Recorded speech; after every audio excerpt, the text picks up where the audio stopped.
everyone, welcome to another interesting episode of Conversations with Omobola. And today we will be gisting. I have a lot of gist for you today, trust me. And we would be discussing a very important topic.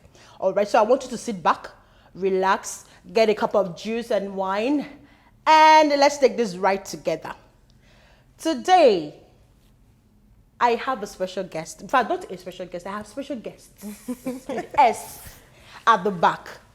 The newly wedded Dr. Toba and Rachel Adisa on the show.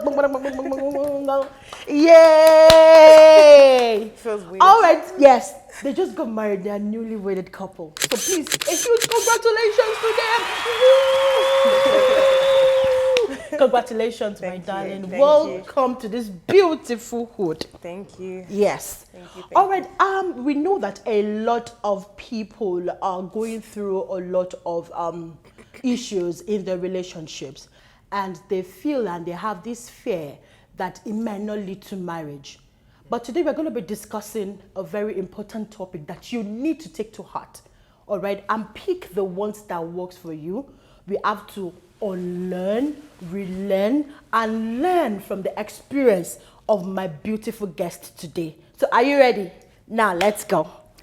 Rachel, you're glowing. I love the glow. Thank you. Good to have you once more. Thank you, Dr. thank Toba, tell me, how did you guys meet?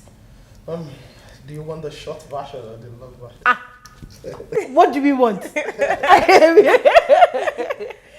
Okay, myself and Rachel, let me say it was actually someone that connected us. Let me be quick to say I'm someone that really didn't buy into the idea of people trying to link people before. But maybe after me leaving the testimony now, I can say I have a little change of mind about that. Like you said something now, it might not work for everybody. Yes. But Yeah. I think people should be a bit more even open to that. I used to be that person that want to see what I want. I'm like a hunter that wants to see what he wants to kill. You know that? I had a neighbor, and my neighbor's relative came visiting. Okay.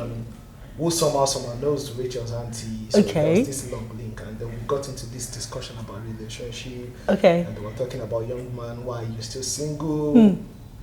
Blah blah blah. I will save you the details of that discussion. But at the end of the day, they were like, okay, fine. We see you know what you're doing, and then they left that day. And a few days after, one of them sent Rachel's picture to our sister, who's my neighbor, to give to me to call. And I never called for a while. Okay. But she kept pestering and said, oh, Rachel doesn't even know about me, so they didn't even tell her about me. Okay. And that they didn't even know whether she's going to like me, but I should try and call. Yeah. So I sent her a message and I was like, oh, hi, my name is Toba. When would be a good time to talk? And she responded like, who is this? Because she didn't know who I was. Okay. I had to go back to who gave me the number and say, who should I say? So they told me the name I should say. I Okay. don't even know that person. First They name. just say his auntie, so. I said so.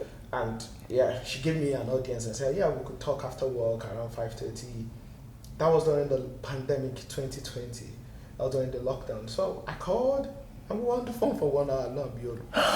For the first For the first time. Yeah. I mean, we were able to find maybe a few things to talk about. Okay. In terms of what she wanted to do before. She wanted to study medicine, and I'm a doctor. Okay. And so we were talking more around that, and that was it. It was just a simple discussion. And 3 months after that, we never talked again on phone. I didn't call her. She didn't call. I know, right? Everybody just went home with their life because I just wanted to fulfill that, call that girl. But you like what you saw when the picture was sent to you, right? I did, but I think the pictures were more of her face and stuff. So, to be honest, it wasn't just because, yeah, she's pretty. But it wasn't just because, like I always tell her, and I'll be very real as much as possible, I've met a lot of pretty girls in my journey in life. So it wasn't just about maybe physical Pretty face, looks. yes. So I was going to do something in London again, and then because I live like 2-3 hours away from London. She Okay. lives in London. And Okay. I sent a message, I'm coming down, can we meet up? This was after like 3 months. Okay. And she was like, okay, yeah, maybe after work on, this was a Friday I was traveling, maybe after work on Monday. And yeah, we had this, to cut the story short, we had this date. I went with my friend, she came with her cousin, it was 4 of us. And that was just it for me. From the first time, I know people say that this is not true, but that is our story. From the first time I actually set my hand, I thought, there are many reasons coming down to that point. Because I've said this to so many people, and I'd be like, even Rachel's friends, while we're going out, and be like, oh, when do you know you wanted to marry her? I was like, from the first time I saw her, they're like, oh, you these guys, you these kind of guys, you've come again. Exactly. Yeah, so that, I would say that will work for everybody, but I'm not really young. I've experienced some things too. The more you grow in life, you are focused on what you want. You know what you want, you know what you don't want. Exactly. It's not even only about relationship. Yes. Maybe about job, career. You know that this are not. I can't do this kind of job. I can. So when I saw, I know that this is what I want. I was mature to that level. So from the first time I saw her, from that first, my own mind was made. But This is my wife. the chase only started from there. She got a different impression from the first time we met. Yeah. She, in fact, after that time, she didn't want to talk to me again. Oh. So for me, it was yes, this is what I want. For her, it was no, I don't want to talk to this guy again. So I had to start the chase, and I think that was also very important.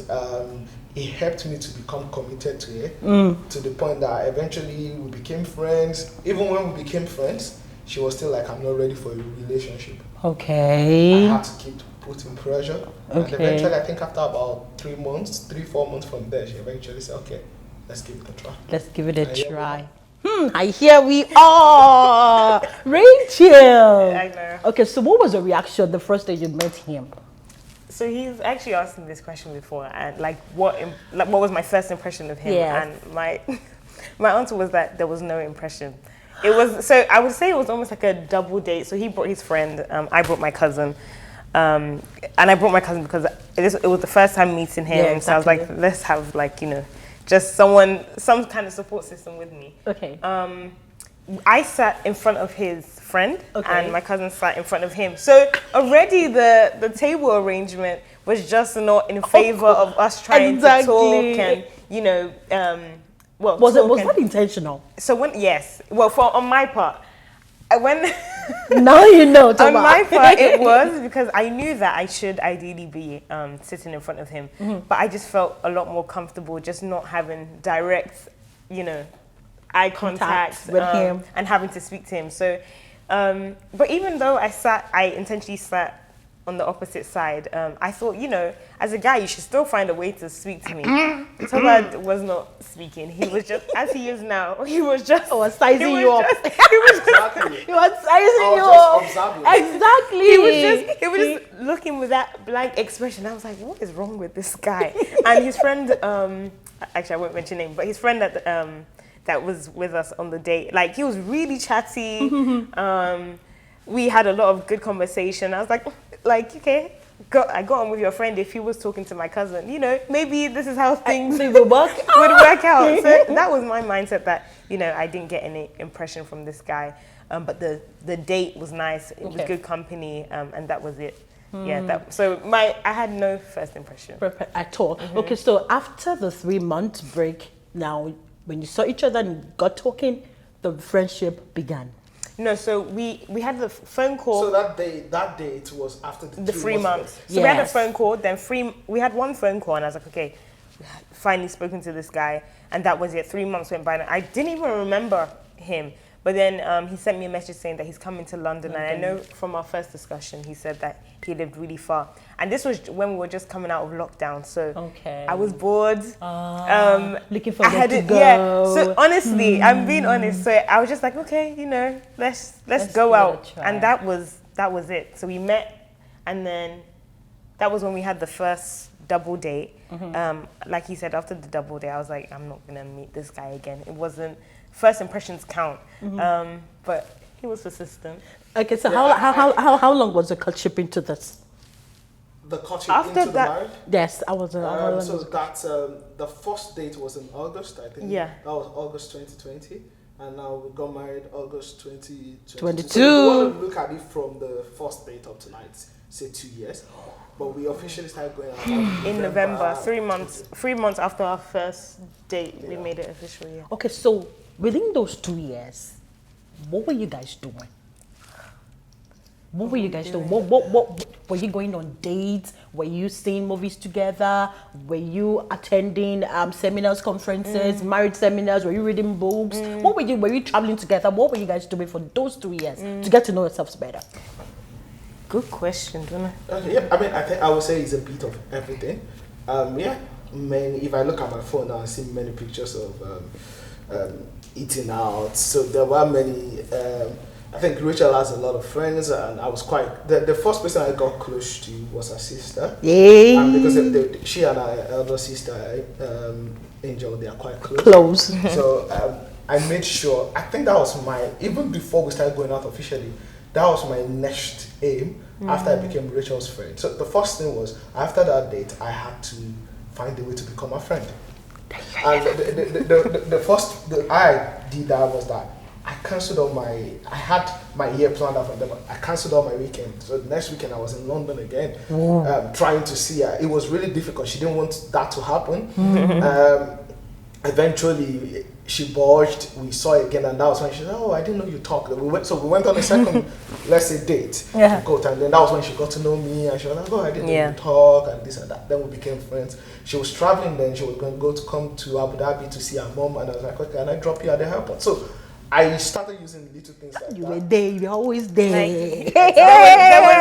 There was no breathing space for someone. I didn't give her any gap. So she came to Abu Dhabi. Every day she was in Abu Dhabi. We were talking. Every day she got back. So the friendship started building up. Unknowingly, she didn't know I was already gaining grams. So she got back. We are learning. She got back from Abu Dhabi. I was already at the airport waiting for her again. Yeah. Picked her up, took her home. She dropped her stuff. I was like, "Oh yeah, let's go and eat out again." So we started knowing each other. Then I would travel all the way. So I live in Lincolnshire, which is in the Midlands in the UK, which is like 2 hours from her. Sometimes when I finish work around 5:30, I would drive 2 hours now just to spend 1 or 2 hours with her. Yeah. And then because she was working from home most of the time then because of the lockdown, so I would just spend time with her and her sister. That was why I was saying that I had to be Angel's friend. First of all. Then I had access to the house, so I was her friend. I would go, we would watch movies together, and then I started knowing her. But to be honest, I would just have to chip in something there. It was a step of faith. Because it's a bit unusual. I didn't grow up in the UK. I only moved to the UK 4 years plus ago, almost 5 years now. So if you want to be where I grew up, it's a bit different when maybe you met someone that you're going to the same church. You know her friends. She knows your friend. She knows your friend. You already know her. So I didn't know her. That's the truth. In as much as the way she had behaved so far, and that's what I was trying to study, had been good, but it was still a step of faith because I don't know which kind of girl she could be. And funny enough, then, at being a doctor, I was in obstetrics and gynecology posting. Where you see hold that thought.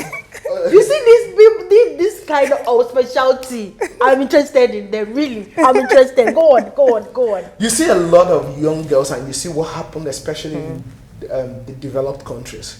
I was a bit skeptical, to be honest, in this kind of environment. I'm not judging anyone now. We all have stories and past, and we are all a work in progress. But at the same time, you want someone you can journey life with. So I'm just like, will I find someone that we have the same kind of values in this kind of environment? Yes, the person that linked us doesn't also know me much, so couldn't maybe look for the kind of values I wanted. So I just had to. So there was that element of a leap of faith. Like, okay, I believe God is leading me in this direction, and I'm going to try to know Him more. Yeah. So there were dates. There was spending time with family. We did a lot of things together. I mean, eventually when we started going out, I mean, she left the UK to Dubai for some weeks to visit her dad and mom. I had to come to Dubai because I wanted to meet them. I know. 1 month into the relationship. That was just But 1 proud to that. Have you met the parent before? No. Had you even spoken to them? No. You haven't. But I think Rachel is quite close to her dad, so Okay. she's told her dad about Both me, parents. and I think they've been observing some things. Okay. Maybe the way I go to the airport and wait for her. Okay. Another thing that helped was that I didn't know they know the pastors of the church I go to. Okay. So coincidentally, my pastors found out that they know Rachel's parent, and I think maybe them putting some word for me also you. make them feel like, okay, this guy is probably a good guy. Let's meet him. So I came to Dubai actually, and dad and mom came from Abu Dhabi to Dubai. We had lunch together. Wow. Yeah. So we spent time with family. We spent time together. we spent time praying, not just to stand spiritual, but that's the truth. Yeah. We started praying together during the lockdown. My church used to do like 1 hour daily prayer on Zoom. Then there are times that Rachel would join. We'll do that together. And in the midst of our courtship, I wrote many major exams. I was actually doing my specialty training in general practice then. Okay. And it was while in courtship, I had my 2 major exams, and she was quite supportive. So yeah, we kind of had done life together, maybe not physically together, but joining through things together. I remember my final exam, I actually didn't pass it the first time, and she was there all through. I had to take it again the second time, and eventually I passed it. So I'd seen that, okay, this is someone we can do life together. And at some point, I just felt like I've seen enough, even though I didn't know her before. I'd seen enough, and I felt like you will still keep knowing someone. Yeah. I just think that there are some important things you should see. And once you see that, just jump out and believe in God for the rest. Because you can't know everything. So I remember picking my phone and calling her dad, because I remember when I met her parents, they were like, okay, when we are ready to move things to the next level, we should let them know. And I remember calling her dad and saying, okay, yeah, I think I've made up my mind. I think I have seen enough and I think we have enough foundation to go for the journey. And it's like, fine. And Rachel's dad is very funny. He was even joke like, okay, yeah, do you want our sister to Buy one, get one free. Buy one, get one free. And I called my that is so funny. And I called my parents too, and I told them, and yeah, that was it. Wow. Yeah. People who said there are no good girls in the city of London. There are. Michelle is one of them. We're going to break and be right back. Keep watching. Keep watching. Keep watching. Keep watching Conversations with Omobola. Do you ever think about it? How people fall in love. It's not the way that they look. That's from movies and books. It's a feeling that creeps inside. It ain't the fancy kind. It just builds over time. Holds a spirit together when it tears. It's what I got inside. It's what I'll live, and I'll try to give you all of my life.